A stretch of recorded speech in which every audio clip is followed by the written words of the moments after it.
See it on my face, I made up my mind. Not another day, you're on borrowed time. Let me get away, yeah I'm running, yeah I'm running.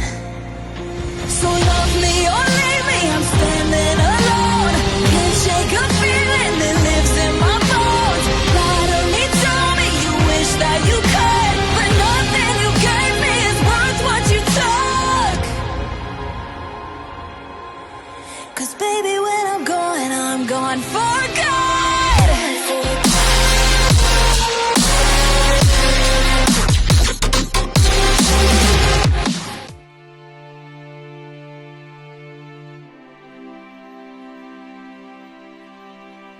Melanjutkan dari kisah sebelumnya. Sebelumnya Xiaoyan akhirnya bertemu kembali dengan Yuxi, wanita terakhir klan Yuanzhen yang ternyata sedang mengandung anak dengan garis keturunan klan Yuanzhen. Menyadari klan Yuanzhen berada di ambang kepunahan, Xiaoyan bertekad membawa Yuxi pergi demi mempertahankan darah terakhir klan Yuanzhen.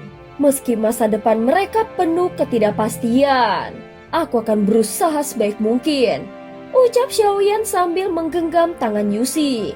Dia tidak bersikap tinggi hati menghadapi keberadaan sisa klan Yuanzhen dan avatar klan Yuanzhen baik secara emosi maupun logika. Xiaoyan merasa dirinya memang harus membantu mereka. Hanya saja kini Yuxi sedang mengandung dan tidak ada yang tahu apa yang mungkin terjadi. Xiaoyan juga teringat perkataan Sutong. Anak yang lahir dari Yuxi kemungkinan besar akan sangat sulit hadir ke dunia ini. Kehancuran dunia Changmang bahkan menyebabkan klan Yuanzhen hampir punah. Hal seperti itu jelas bukan sesuatu yang bisa dilakukan oleh satu dunia atau seorang ahli biasa. Semua itu berasal dari kekuatan yang lebih tinggi.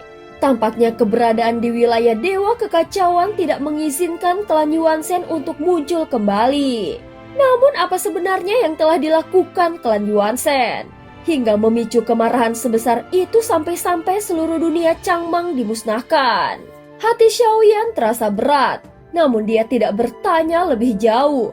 Mungkin bahkan Yuxi sendiri juga tidak mengetahuinya. Saat ini yang terpenting adalah meninggalkan dunia Dewa Sembilan Langit terlebih dahulu. Selanjutnya kita akan pergi kemana? Tanya Ye Beijing. Aku perlu berkultivasi tertutup. Pergi ke dunia dewa abadi dan iblis mungkin pilihan yang tepat. Xiaoyan memandang Ye Beijing. Mendengar itu, wajah Ye Beijing langsung dipenuhi senyuman. Wah, kau akhirnya bersedia kembali ke rumah mertua. Ye Beijing tampak sangat senang seperti seorang menantu yang akhirnya diterima keluarga. Namun tatapan Xiaoyan justru beralih pada Yuxi. Jika Yuxi benar-benar tidak ingin pergi, maka dia tidak akan memaksanya. Apakah sudah kau pikirkan baik-baik? Apa kau ingin ikut pergi bersamaku? Ini adalah ajakan terakhir Xiaoyan. Yuxi terdiam sejenak lalu tatapannya berubah tegas. Dia berdiri dan mengangguk kuat tanpa ragu lagi. Segera setelah itu, Ye Beijing kemudian membawa Xiaoyan dan Yuxi meninggalkan dunia Dewa Sembilan Langit menuju dunia Dewa Abadi dan Iblis. Alasan Xiaoyan tidak langsung kembali ke Sensi didasari beberapa pertimbangan. Pertama, dia ingin menguji apakah membawa Yuxi akan mengundang bencana, atau mungkin menarik perhatian sosok seperti sang pemusnah dan yang lainnya. Di dunia Dewa Abadi dan Iblis, setidaknya ada Ye Beijing sehingga keamanan mereka lebih terjamin. Kedua, karena masalah kekuatannya sendiri. Avatar Yuanzhen-nya telah benar-benar hilang tanpa sisa. Xiaoyan begitu yakin karena hubungan batin antara dirinya dan avatar itu tidak mungkin palsu. Maka sekarang yang harus dia lakukan adalah memperkuat tubuh utamanya, bukan terus berada di tingkat leluhur. Meski tubuh utamanya bukan klan Yuanzhen sejati dan hanya berkultivasi menggunakan garis keturunan klan Yuanzhen, namun jika ingin mencapai tingkat seperti avatar Yuanzhen jelas bukan perkara mudah apalagi dalam waktu singkat. Hal terpenting lainnya adalah dia ingin memanfaatkan bantuan Ye Beijing untuk memahami kondisi Sensi saat ini, sekaligus menyelidiki informasi lebih rinci tentang Master Void. Setelah itu dia harus mulai mempersiapkan rencana kembali ke Sensi. Tentu saja dalam hal ini dia tidak boleh gegabah. Apalagi kehilangan avatar Yuan Shen sama saja dengan kehilangan kartu terkuat miliknya. Jadi dia harus membuat persiapan paling matang. Bahkan mungkin pergi ke dunia si Tianxuan untuk bernegosiasi dengan Raja Iblis Mosu, demi melihat apakah bisa meminjam kekuatannya. Di ruang tersembunyi di dalam wilayah Liu, 3 sosok perlahan muncul. Bagaimana rencana selanjutnya? Tanya Ye Beijing. Dia tidak bertindak sembarangan dan memilih menghormati keputusan Xiaoyan. Senior Ye Beijing, apakah di Sensi ada anggota klan Cimi? Tanya Xiaoyan dengan nada serius sambil menatap tajam. Ye Beijing tampak ragu sesaat, namun Xiaoyan segera berkata, "Tidak perlu membohongiku. Senior bisa bicara terus terang. Kalau memang ada, aku juga bisa memahaminya."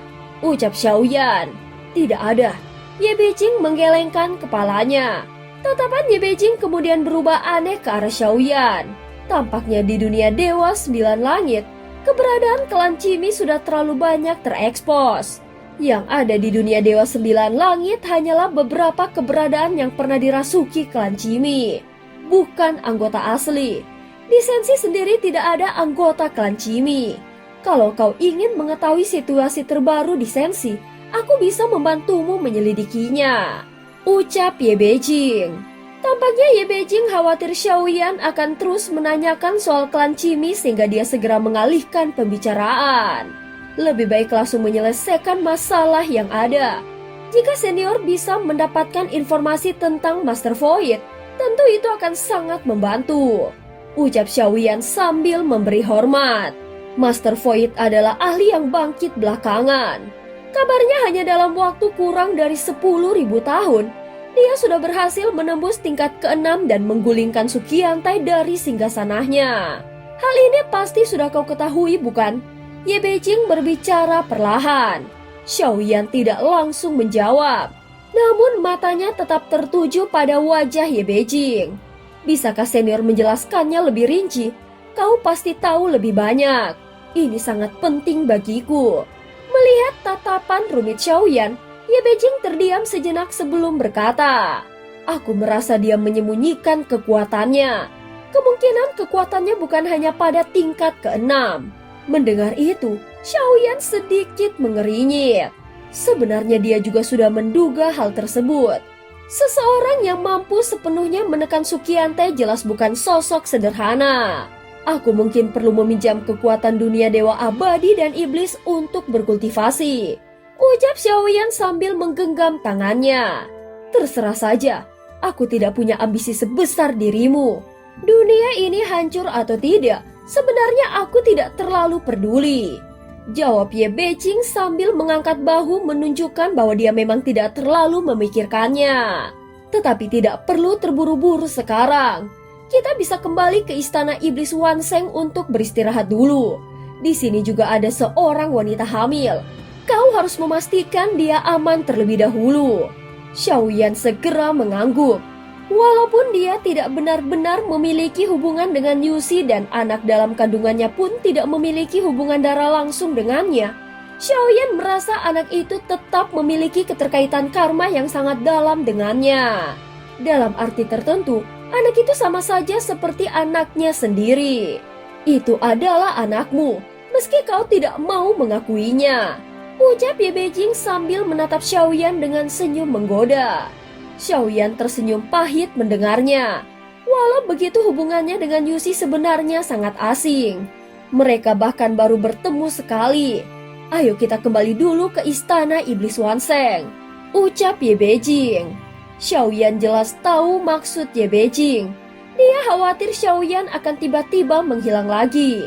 Sesaat kemudian, Xiaoyan mengaktifkan jiwa kekosongan dan bergerak cepat menembus ruang menuju dunia Dewa Abadi dan Iblis. Setelah ketiganya tiba dengan aman di dunia Dewa Abadi dan Iblis, situasi di lapisan terdalam dunia Dewa 9 Langit justru berubah sangat kacau. Terdengar suara pedang putih bersiul dengan nyaring. Langit dan bumi seolah terbelah menjadi dua. Huaken memegang pedang di tangannya. Rambutnya berantakan dan matanya dipenuhi urat darah. "Cih, kalian tidak akan bisa membawaku pergi. Dulu tidak bisa, Sekarang juga tidak bisa. Selama aku tidak mau, tidak seorang pun yang bisa melakukannya. Di hadapannya jelas tidak ada siapa-siapa. Tetapi dia seperti orang gila yang terus menebaskan pedang ke udara. Seluruh kegelapan dan kekacauan di sekitarnya dihancurkan hingga berantakan. Namun kekuatan tak terlihat terus datang dari segala arah. Energi pedang yang ditebaskannya hancur berkeping-keping. Di langit sebuah berkas cahaya besar tiba-tiba turun dengan daya hisap yang mengerikan. Membuat pedang panjang di tangan Huaken mulai bergetar keras. Tatapannya tampak penuh kegilaan. Pada saat ini, seolah seluruh pedang di dunia terpanggil olehnya. Di wilayah Beiyujing, cahaya pedang yang tak terhitung jumlahnya melesat keluar seperti hujan meteor. Bukan hanya itu, hampir seluruh pedang di dunia Dewa Sembilan Langit tampaknya menerima panggilan yang sama dan terbang keluar dengan sendirinya. Pedangku mau dibawa kemana? Kembalikan. Siapa yang mencuri pedangku? Bahkan belum tentu dikembalikan lagi. Ucap banyak sosok di dunia Dewa Sembilan Langit yang telah kehilangan pedangnya. Dan cerita pun berakhir. Terima kasih udah dengerin Mihu dari awal sampai akhir ya. Sampai jumpa.